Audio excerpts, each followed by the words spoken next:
పరిశుద్ధ దేవుని నామానికి స్తోత్రం కలుగును గాక. అందరికీ ప్రభు పేరిట వందనాలు తెలియజేస్తున్నాను. ఈరోజు కీర్తనాలు 100 కీర్తన చదువుకుందాం. 1 నుండి 5 వచనాల వరకు దేవుని వాక్యము ఇక్కడ రాయబడి ఉంది. సర్వభూమి నివాసులారా, యెహోవాకు జయధ్వని చేయుడి, సంతోషముతో యెహోవాను సేవించుడి, ఉత్సాహగానముతో ఆయన సన్నిధికి రండి. యెహోవాయే దేవుడని తెలుసుకొనుడి, ఆయనే మనలను పుట్టించెను, మనము ఆయన వారము, మనము ఆయన ప్రజలము, ఆయన మేపు గొర్రెలము. 4వ వచనం, కృతజ్ఞతాస్తుతులు చెల్లించుచు ఆయన గుమ్మములలో ప్రవేశించుడి, స్తోత్రములు చెల్లించుచు ఆయన ఆవరణములో ప్రవేశించుడి, ఆయనకు కృతజ్ఞతాస్తుతులు చెల్లించుడి, ఆయన నామమును స్తుతించుడి. 5వ వచనం, యెహోవా దయాళుడు, ఆయన కృప నిరంతరముండును, ఆయన సత్యము తరతరాములుండును అని ఈ లేఖన భాగములో మనము చూసుకుంటున్నాం. ఇక్కడ 5 వచనాలు ఉన్నాయి. అయితే మొదటి వచనం పిలుపు, అంటే పిలుస్తున్నాడు. సర్వభూమి నివాసులారా జయధ్వని చేయుడి అని, ఇది మొదటిది పిలుపు వాక్యం. ఎవరికి పిలుస్తున్నాడంటే సర్వభూమి నివాసులకు, అంటే కేవలం ఇశ్రాయేలుకు మాత్రమే కాదు, అందరికీ దేవుడు, అన్ని జాతుల వారికి, అన్ని దేశ ప్రజలందరికీ దేవుడు పిలుస్తున్నట్టుగా మనం ఈ వచనంలో చూస్తున్నాం. అంతేకాదు ఏమి చేయలట, జయధ్వని అంటే కేక వేయడం, గట్టిగా స్తుతించటం, సంతోషంగా దేవుణ్ణి ఆరాధించటం. ఈ పాఠం ద్వారా, ఈ వచనం ద్వారా మనం ఏం నేర్చుకుంటామంటే మన ఆరాధన బోర్ కొట్టిదిగా ఉండకూడదు, సంతోషంగా ఉండాలి. ఎందుకు వెళ్ళను బాబు, ఎంతసేపు చేయాలి, ఎప్పుడు ముగిస్తారని ఇలాంటి బోర్ అనే విషయంలో మనం ఉండకూడదు. ఎంతసేపు అయినా దేవునికి ఆరాధించేవారుగా ఉండాలి. 2వ వచనం విధానం ఏంటంటే సంతోషముతో సేవించాలి. ఎలా? సంతోషముతో ఉత్సాహముతో దేవుణ్ణి స్తుతించాలి. ఎక్కడికి, ఎలా స్తుతించాలి, ఎక్కడికి వెళ్ళి స్తుతించాలి అంటే ఆయన సన్నిధికి, దేవుని దగ్గరకు వెళ్ళి మనము వినయముతో, ఆత్మతో, సత్యంతో దేవుణ్ణి స్తుతించాలి.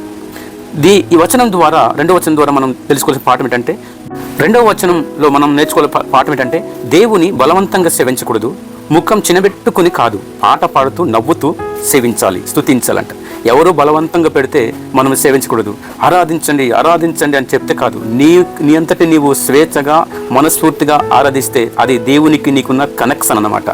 3వ వచనంలో మనం నేర్చుకుందాం. 3వ వచనంలో ఇక్కడ కారణం చెప్తుంది. ఎందుకు దేవుని స్తుతించని అన్నాం కదా, యెహోవాయే దేవుడని తెలుసుకొనుడి. యెహోవాయే దేవుడని తెలుసుకోవాలి. ఎందుకు స్తుతించాలన్నాం కదా, ఎందుకు స్తుతించాలంటే దేవుడు, యెహోవాయే దేవుడు నిజమైన సృష్టికర్త కాబట్టి ఆయనకి స్తుతించాలి. మనం ఎందుకు స్తుతించాలి అంటే 3 కారణాలు ఉన్నాయి. ఆయనే మనను పుట్టించెను గనుక మనం ఆయనకు స్తుతించాలి. ఆయన మన సృష్టికర్త కాబట్టి, మన సృష్టికర్త ఆయనే కాబట్టి మనము స్తుతించాలి. మనము ఆయన ప్రజలం కాబట్టి, మన రక్షకుడు ఆయనే, ఆయన రక్తం ద్వారా కొన్నాడు కాబట్టి మనం ఆయనకు స్తుతించాలి. ఆయన మేపు గొర్రెలము, మన కాపరి ఆయనే, ఆయన మనల్ని నడుపుతున్నారు, మనకు పోషిస్తున్నాడు, చూస్తున్నాడు, అన్ని విధాలుగా ఆయన పరిపాలిస్తున్నాడు కాబట్టి మనము ఆయనకు స్తుతించాలి. ఈ వచనం ద్వారా మనం నేర్చుకునే పాఠం ఏంటంటే, మనం ఎవరమో మర్చిపోతేనే సనుగుతాం. మనం గుర్తింపు దేవునిలో ఉంది, మన గుర్తింపు దేవునిలో ఉంది. ప్రియ దేవుని బిడ్డలారా, 4వ వచనం ద్వారా మనం నేర్చుకుందాం. ఇది ద్వారము అన్నమాట, మార్గము. కృతజ్ఞతతో ఆయన గుమ్మములలో ప్రవేశించుడి. పాత నిబంధనలో దేవాలయం గురించి గుమ్మము అంటే కృతజ్ఞతాస్తుతి, ఆవరణము అంటే స్తోత్రము, సన్నిధి అంటే ఆయన నామమును స్తుతించుట.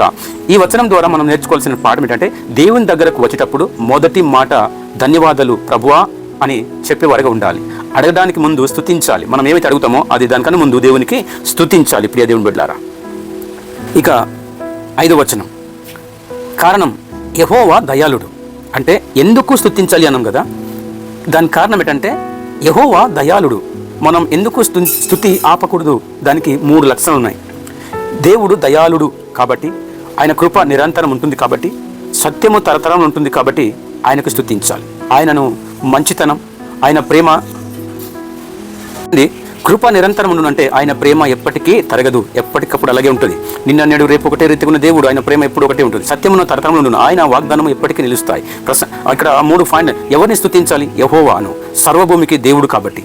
ఎలా స్తుతించాలి? సంతోషముతో, కృతజ్ఞతతో, గానముతో స్తుతించాలి. ఎందుకు స్తుతించాలంటే ఆయన మనలను సృష్టించాడు, ఆయన కృప శాశ్వతం కాబట్టి ఆయనకు మనము స్తుతించాలి.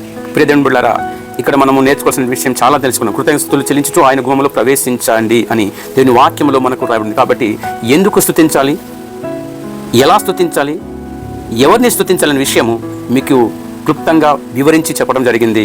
అందుకే యేసు ప్రభుని స్తుతించాలి. God bless you. Thank you.